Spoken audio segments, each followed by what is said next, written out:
Quand on parle d'artiste-auteur, on va tout de suite penser aux peintres, aux sculpteurs ou encore aux écrivains. Mais est-ce que vous savez que ce régime va en réalité concerner beaucoup plus d'activités, y compris des travailleurs indépendants qu'on aurait plutôt placés du côté des prestataires, mais dont l'activité est considérée comme artistique et donc qui vont pleinement entrer dans ce régime des artistes-auteurs. Le résultat, c'est que ce n'est pas toujours simple de s'y retrouver entre les artistes-auteurs et la micro-entreprise, et c'est le sujet que nous allons donc aborder dans cet épisode, et pour cela, je reçois Marine de Cadenet de La Plume du Droit, qui est juriste spécialisée justement dans les problématiques des artistes-auteurs. Bienvenue donc sur le podcast J'aime la paperasse, et bonne écoute.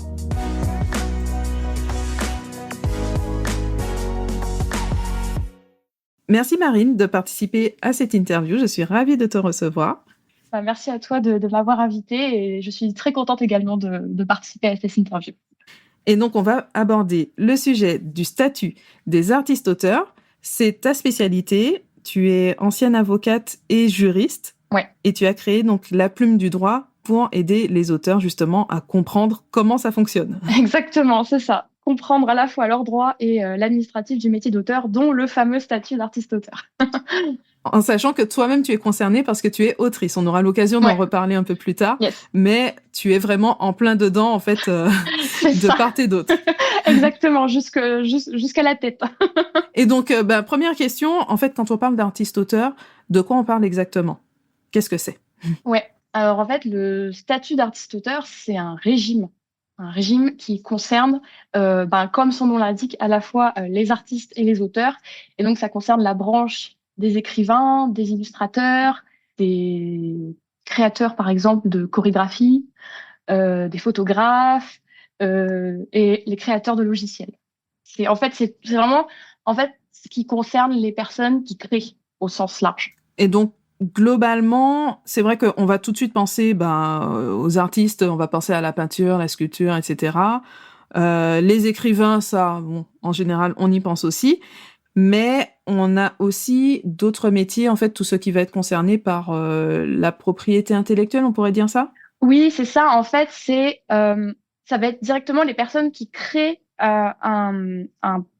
une œuvre de propriété intellectuelle. Donc, évidemment, on a les auteurs, on a les illustrateurs, on a les chorégraphes, on a les musiciens. Toutes ces personnes-là sont concernées par le statut d'artiste-auteur.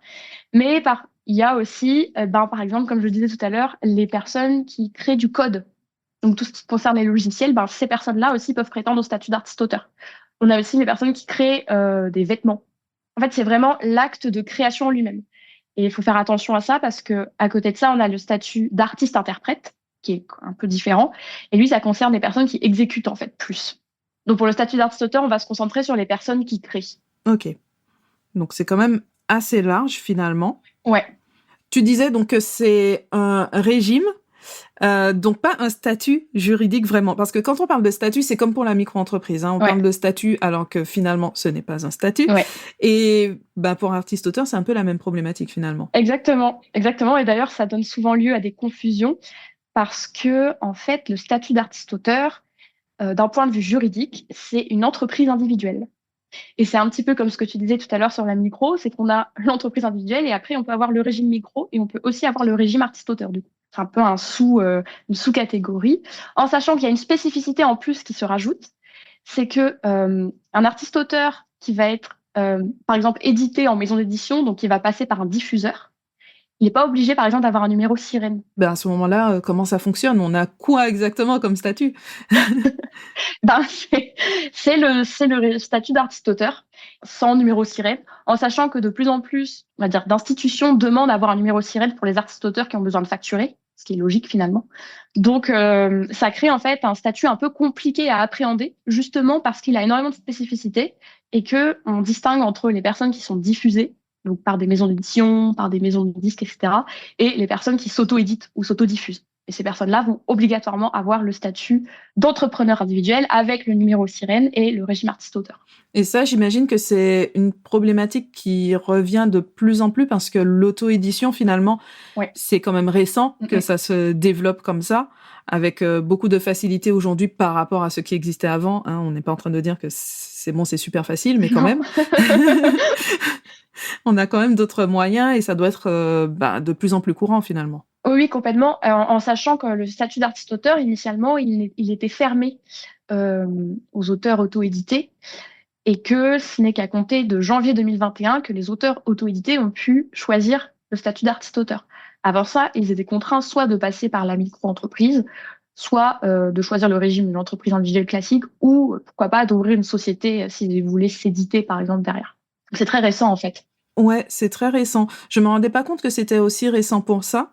Mais c'est vrai qu'en 2021, il y a eu pas mal de changements d'assouplissement Ouais. du régime et peut-être de modernisation aussi par rapport à ce qui se passe réellement aujourd'hui. C'est complètement ça. C'est qu'en fait, vu que ça prend de l'ampleur, pardon, et que c'est de plus en plus prisé par les auteurs, et ben du coup, le statut s'est assoupli pour leur permettre en fait d'entrer dans le régime des artistes-auteurs. Ce qui crée maintenant en fait tout de même une confusion. Parce qu'en fait, si on pouvait résumer une chose, statut d'artiste-auteur égale confusion. C'est un peu tout l'enjeu du moment, et c'est pour ça qu'il y a divers syndicats et associations qui luttent pour un meilleur statut et que cela, c'est en ce moment en discussion au niveau européen, justement pour clarifier tout ça une bonne fois pour toutes. Mais du coup, comme je disais, ça crée quand même de la confusion même au niveau des auteurs auto-édités parce qu'ils se retrouvent avec plusieurs choix de statut. Est-ce que je choisis le statut d'artiste-auteur? Est-ce que je reste en entreprise individuelle? Est-ce que c'est plus intéressant pour moi le régime micro? Ça fait en fait des vraies questions sur qu'est-ce que je choisis et surtout, est-ce que du coup le statut d'artiste-auteur est obligatoire ou pas? C'est un peu les... C'était ma question. Ah bah, parfait. Ça tombe bien. Parce que oui, d'accord, il y a plein d'activités qui peuvent entrer dans le statut, mais donc si j'exerce une de ces activités, est-ce que je suis obligée d'opter donc pour le régime d'artiste-auteur? Alors, encore une fois, je vais encore faire la distinction entre... non, mais je disais que c'était un peu sportif ce statut. Hein. Donc, les personnes, les artistes qui s'auto-éditent, s'auto-diffusent, pour le moment, il semblerait qu'elles aient le choix. C'est-à-dire qu'ils peuvent choisir entre le statut d'artiste-auteur, entre le micro-entreprise, l'entreprise individuelle, etc. Les administrations entre elles ne sont pas d'accord. Donc certaines vont dire si le statut d'artiste-auteur est obligatoire, d'autres vont dire non, c'est encore à la discrétion de la personne, en fait, en fonction de ce qui est le plus avantageux pour elle. Mais j'ai l'impression, personnellement, qu'on se dirige vers un statut d'artiste-auteur obligatoire pour ces personnes-là. Pour les personnes qui sont en maison d'édition, par exemple, ou dont les revenus sont déclarés par le diffuseur, elles n'ont pas le choix que de choisir le statut d'artiste-auteur. Oui. Là, j'ai envie de dire que c'est la situation simple. C'est ça. Et encore. Si seulement. Mais donc voilà un peu où on en est en ce moment, c'est-à-dire que les personnes qui sont, par exemple, les auteurs édités en maison d'édition, eux vont être artistes-auteurs d'office, ils ne peuvent pas déroger à ce statut. Les auteurs qui s'auto-éditent devraient choisir le statut d'artiste-auteur, mais étant donné qu'il y a un flou juridique, ils peuvent aussi opter pour un autre statut qui soit l'entreprise individuelle ou avec le régime micro-entreprise. En sachant que parfois, on peut aussi être entrer dans plusieurs cases parce que ce n'est pas parce qu'on est artiste-auteur qu'on ne fait forcément que ça. Exactement. Enfin, je pense que c'est même relativement rare qu'on ne fasse vraiment que ça. De mon côté, la plupart des clientes avec qui je travaille ont toutes des cumuls de statuts. Que ce soit artiste-auteur et salarié, artiste-auteur fonctionnaire, artiste-auteur micro-entrepreneur. Dans tous les cas, déjà, le cumul est possible. On peut très bien être artiste-auteur et micro-entrepreneur, par exemple. Mais surtout, dans l'état actuel des choses, c'est difficile de vivre exclusivement de ses revenus artistiques. D'où le cumul. Est-ce que c'est un cumul possible, mais il y a des conditions particulières, des restrictions? Non, il n'y a pas de... En fait, je dirais la seule restriction, c'est que tous les revenus qui rentrent dans la case artiste-auteur sont soumis au régime artiste-auteur. Et ceux qui rentrent pas dans ce régime vont être soumis à l'autre régime, donc micro-entreprise, salariat, fonctionnaire, enfin voilà. En gros, il faut catégoriser quand même en fonction des revenus. Après, il n'y a pas de restriction. C'est-à-dire que un salarié peut très bien être artiste-auteur. Après, tout dépend aussi de ce qui est écrit dans son contrat de travail. Par exemple, s'il y a une clause de non-concurrence ou s'il y a une clause d'exclusivité. Donc, il y a quand même des subtilités qui sont inhérentes, on va dire, à chaque statut. Mais de manière générale, rien ne peut entraver la création artistique et donc rien ne peut empêcher une personne d'être artiste-auteur en parallèle d'un autre métier ou d'un autre statut. C'est le principe. Et ça, c'est l'occasion de préciser que c'est vraiment un principe très large, et ça, c'est beau. Oui. Parce que j'ai pas mal la situation des fonctionnaires, je suis moi-même ancienne fonctionnaire, et tout ce qui est cumul d'activités du côté des fonctionnaires, c'est très compliqué, très limité, sauf pour la création. Exactement. Voilà. Exactement, c'est-à-dire que pour la création, normalement, un artiste-auteur n'a même, un artiste n'a même pas à demander l'autorisation de sa hiérarchie pour pouvoir créer. C'est ça. Donc oui, c'est beaucoup plus souple et permissif que un autre cumul d'activités. Je pense notamment aux activités commerciales avec le statut de fonctionnaire. Mais encore une fois, là, c'est un peu poreux, c'est un peu flou parce que finalement, un artiste-auteur qui est auto-édité, ça reste une activité commerciale aussi, mine de rien. Ouais, c'est vrai que c'est un principe qui est établi depuis longtemps. Mais aujourd'hui, concrètement, la réalité évolue et ce sont sûrement des problématiques qui vont arriver, qui vont se poser même jusqu'aux tribunaux, hein, sûrement, hein, dans certains cas. Certainement. Je sais pas si on a déjà des éléments là-dessus. Moi, j'en ai pas vu, mais non, moi non plus, j'en ai pas. En tout cas, j'ai pas entendu parler de litiges, on va dire, ou d'affaires un peu retentissantes de cumul de statuts. Justement, je pense que c'est aussi lié au fait que les professions artistiques ne sont pas vues comme des professions, mais comme des hobbies. Et donc, il y a aussi cette vision des métiers artistiques qui est peut-être en train de changer et qui va peut-être à l'avenir mener à ce type de questions. Mais pour l'instant, je pense que c'est un peu prématuré. Ouais, c'est vrai. Est-ce qu'on peut parler des avantages et inconvénients, justement, du statut d'artiste-auteur? Ouais. Pour voir un peu plus en quoi il consiste concrètement. Je dirais que l'un des grands avantages du statut d'artiste-auteur, c'est des cotisations sociales qui sont quand même allégées par rapport aux cotisations sociales qu'il peut y avoir en micro ou en entreprise individuelle. Je crois qu'actuellement, le taux de cotisation sociale, il est autour de 17%, je crois. Donc, c'est déjà un des grands avantages du statut d'artiste-auteur, c'est ça. C'est aussi le fait qu'il y a des exonérations. Par exemple, un artiste-auteur est exonéré de CFE. Là où un micro-entrepreneur ou un entrepreneur individuel est normalement doit la payer. Après, je dirais qu'il y a quand même un gros inconvénient au statut, et c'est un peu ce que je disais tout à l'heure, c'est qu'il n'est pas facile à appréhender. Il est simple en théorie, parce que voilà, il y a pas beaucoup de cotisations sociales, parce qu'il y a des exonérations fiscales, pardon, et parce que la prise en main est assez facile sur les sites de l'URSSAF, par exemple, l'URSSAF Limousin. On a beau entendre beaucoup de choses sur l'URSSAF Limousin, pour avoir été sur le site et pour avoir aidé des clientes à faire les déclarations, c'est vraiment simple. L'URSSAF met beaucoup de choses en œuvre, je trouve, pour faciliter justement les déclarations, la prise en main avec des tutos, des vidéos. Donc, franchement, là-dessus, moi, de mon côté, j'ai jamais vu ça du côté auto-entrepreneur, par exemple.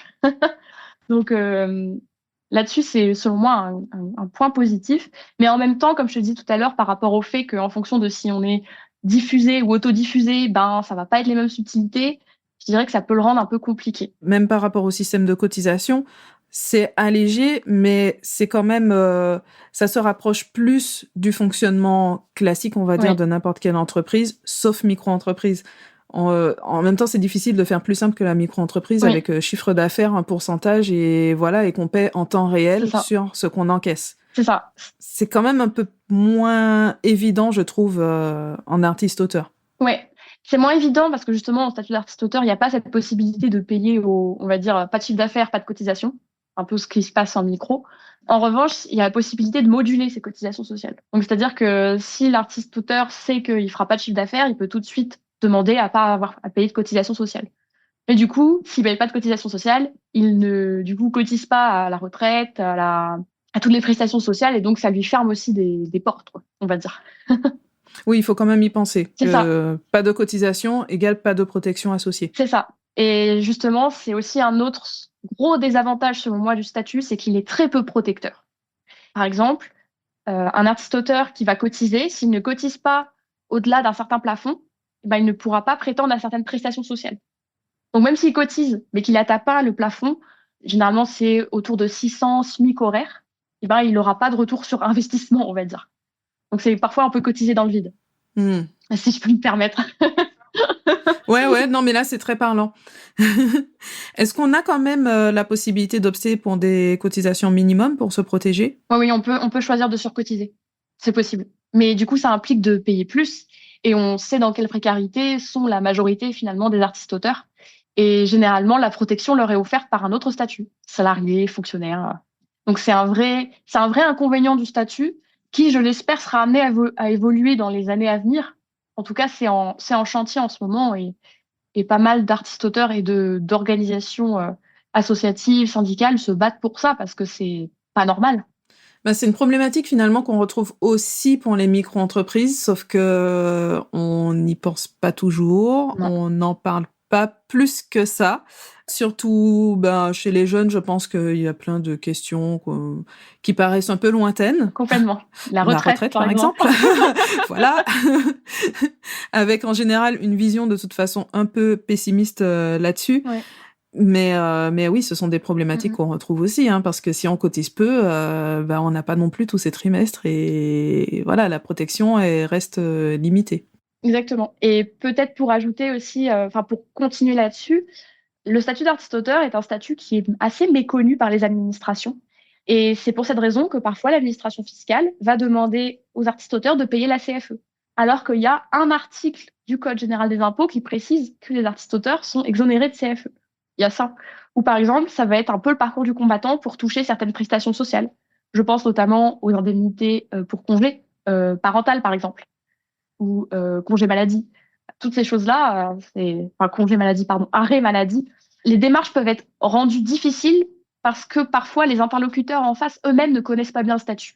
Donc, si on devait faire la balance avantage-inconvénient, j'ai l'impression d'avoir cité plus d'inconvénients que d'avantages. Mais je pense que c'est important aussi que les personnes qui écoutent cet épisode sachent aussi que ben, c'est une réalité en fait. C'est une vraie problématique et qu'en ce moment, c'est un peu au cœur des débats, on va dire, dans les milieux artistiques. Problématique surtout pour ceux pour qui ça représente l'activité unique ou au moins activité principale. C'est ça, exactement. Mais justement, c'est pour des personnes qui souhaitent vivre de leur création, c'est dommage, ça leur est même préjudiciable que le statut ne le leur permette pas, finalement. Je pense que si les artistes-auteurs n'arrivent pas à vivre décemment de leur activité grâce à ce statut, bah, le statut n'évoluera peut-être jamais, finalement. Je sais pas. C'est peut-être une vision un peu pessimiste, mais Bah ouais, c'est qu'il y a pas mal d'enjeux en fait c'est ça. derrière, tant au niveau individuel qu'au niveau collectif, parce que bah, c'est toujours dur de faire bouger tout ce qui est régimes sociaux.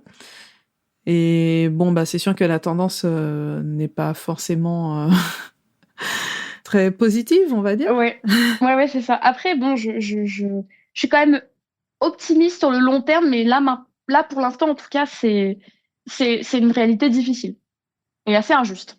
Alors du coup, on a parlé plusieurs fois du fait de cumuler des activités. Est-ce qu'on peut prendre un petit cas pratique? Une question qui m'a été posée récemment.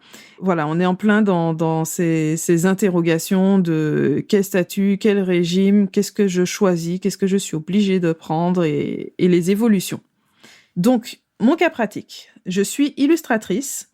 Je vends donc des originaux, mes créations. Je vends aussi des reproductions et je vends aussi des objets qui portent mes créations. Donc, par exemple, des mugs sur lesquels je vais faire mes dessins.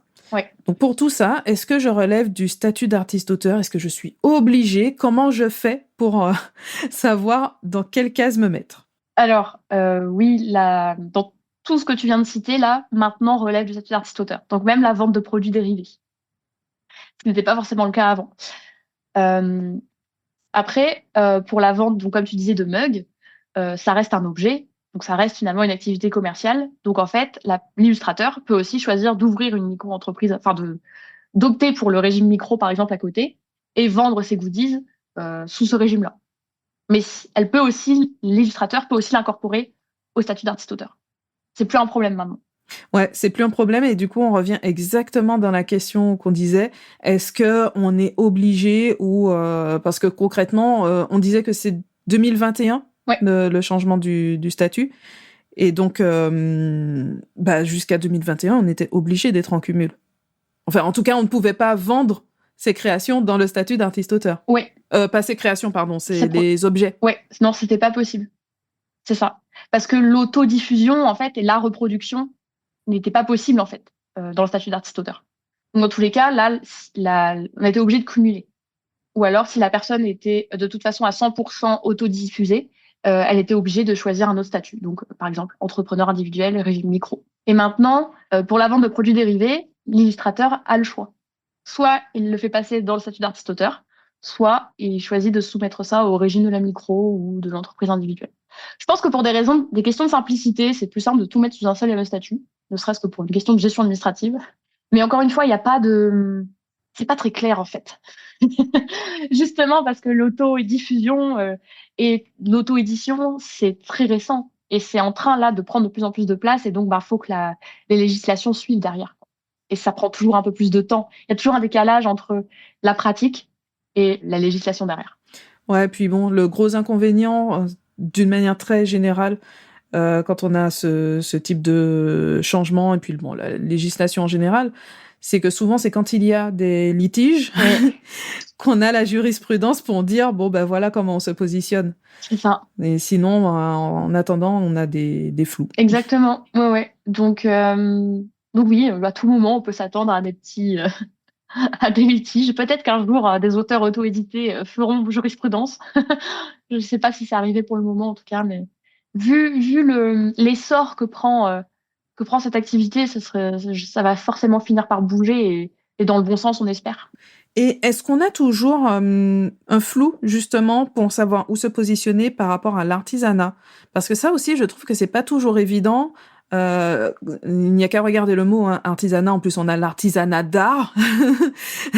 Donc, de savoir, est-ce qu'on se place plus du côté des artistes ou des artisans? Est-ce que ça a été clarifié aussi et peut-être des changements aussi par rapport à certaines activités ou pas spécialement? Alors, l'artisanat, alors là, c'est oh, je pense qu'il y a tout le monde serait pas d'accord avec moi.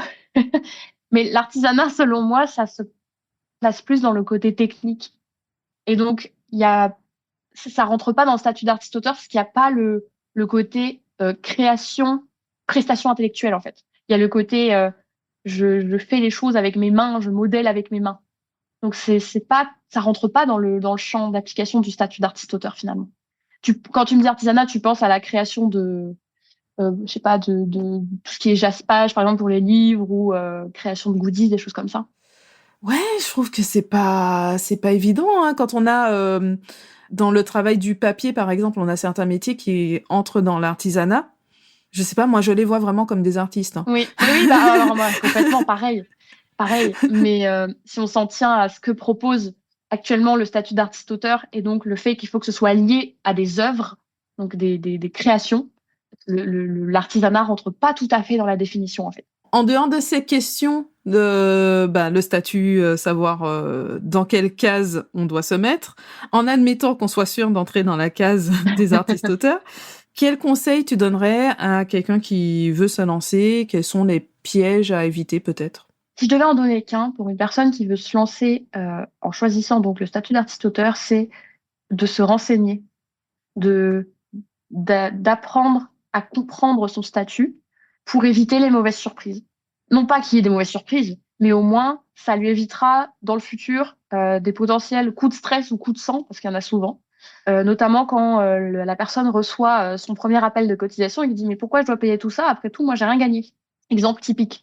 Alors que en se renseignant un peu en amont, la personne saura que elle peut moduler ses cotisations pour ne pas avoir à payer, etc.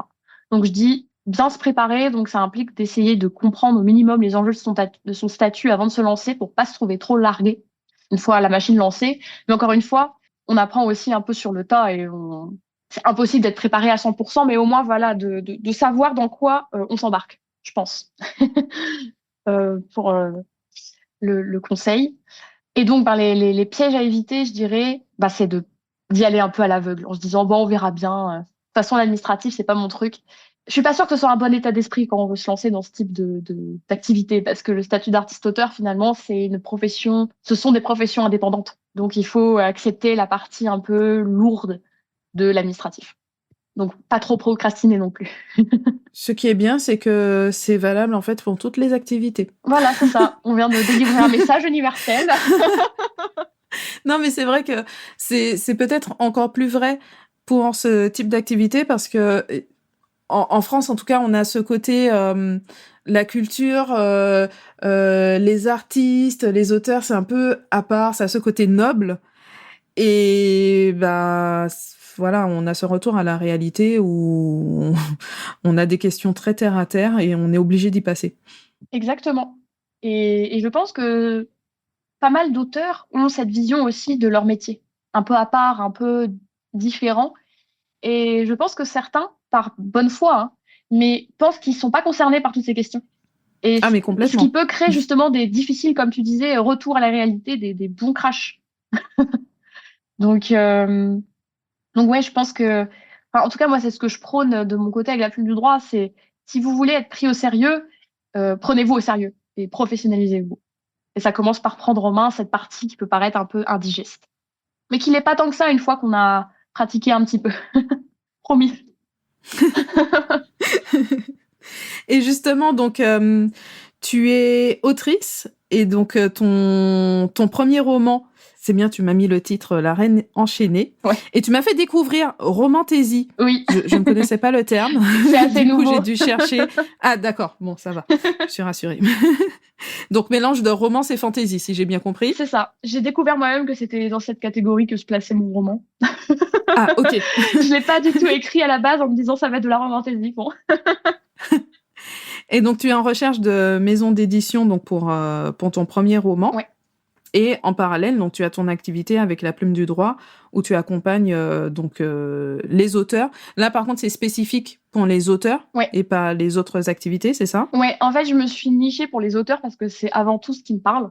Mais j'ai déjà accompagné des illustrateurs aussi. D'accord. Mais c'est avant tout les auteurs. Et qu'est-ce que tu proposes du coup pour les accompagner? Quel format? Parce que je pense que là, après cet épisode, moi je sais que dans la micro-entreprise, forcément, il y a des moments où je vais aborder un petit peu ces questions d'artiste-auteur parce que justement, j'ai des personnes qui sont en cumul ou qui à un moment ajoutent cette activité. Mais si quelqu'un arrive et ne fait que ça et me demande de l'accompagner là-dessus, voilà, je lui dirai de venir te voir. Donc, qu'est-ce que tu proposes comme type d'accompagnement? Alors, pour le moment, je propose un e-book. C'est un e-book de formation qui est entièrement consacré au statut d'artiste-auteur et qui s'appelle Tout savoir sur le statut d'artiste-auteur. Il est sorti il y a 2 mois et donc, en fait, il a été vraiment conçu comme un outil pédagogique, un peu comme une feuille de route pour les personnes qui souhaitent se lancer en tant qu'artiste-auteur et qui ont besoin d'aide pour comprendre ces enjeux, savoir s'ils rentrent dans la catégorie des artistes-auteurs, quel est le régime fiscal, quel est le régime social, quels sont comment dire, les formalités à effectuer. Et puis voilà, le tout est parsemé de petits quiz pour s'assurer que la personne a bien compris les notions et avec aussi comment dire, un lexique parce qu'il y a quand même un jargon assez technique, micro BNC, déclaration contrôlée, CFE, TVA, régime réel, enfin tout ça. Donc c'est centralisé aussi dans l'e-book. Donc voilà, je propose cet e-book pour les personnes qui soit veulent se lancer, soit sont déjà lancées, mais voilà, ils voient un peu flou dans leur statut. Et pour des personnes qui veulent aller encore plus loin, c'est-à-dire vraiment débroussailler leur situation et remettre un peu de clarté dans leur administratif, je propose des séances de consulting qui sont dédiées en fait au statut d'artiste-auteur. Donc ça, c'est ce que je propose pour le moment. Il y a d'autres choses en préparation. Pour le moment, je reste très vague. Ah, c'est déjà pas mal. Je mettrai les liens dans la description de l'épisode. Donc, Ok. voilà, pour celles et ceux qui nous écoutent et qui veulent en savoir plus, tout est disponible. Est-ce que tu souhaites ajouter quelque chose? Peut-être juste dire que ça va être un petit peu général, peut-être ce que je vais dire, mais c'est pas l'administratif, c'est pas si compliqué que ça. Si on prend le temps de le comprendre et surtout, faut pas hésiter, je pense, à se faire accompagner, à poser des questions parce que ça économise quand même pas mal de prise de tête et de stress et ça libère de l'espace mental pour pouvoir se consacrer à la création artistique tout simplement. Donc voilà, je pense que c'est important de se renseigner et de se faire aider si nécessaire. Et je suis forcément tout à fait d'accord avec toi. Voilà. Parfait. C'est sûr que ça ne s'invente pas, Non. mais voilà, une fois qu'on a toutes les étapes, un guide un peu de savoir comment ça fonctionne, ben tout de suite c'est un peu plus simple et finalement ça reste accessible. C'est ça.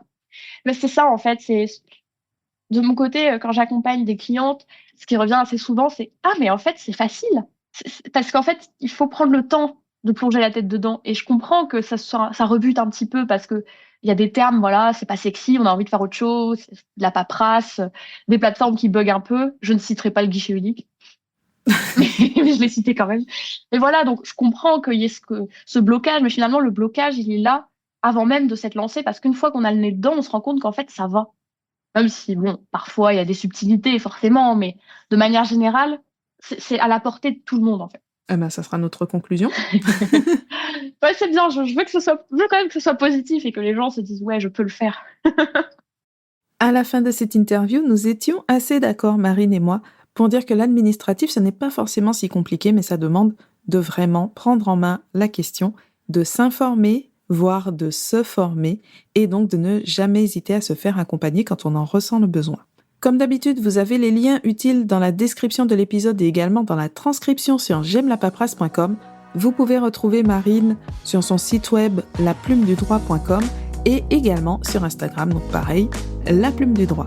J'espère que cet épisode vous a plu. N'hésitez pas à laisser un commentaire sur Apple Podcast et également à noter le podcast si ce n'est pas encore fait, parce que ça aide vraiment le podcast à se développer, à se faire connaître. Ça prend 2 secondes et c'est un énorme coup de pouce.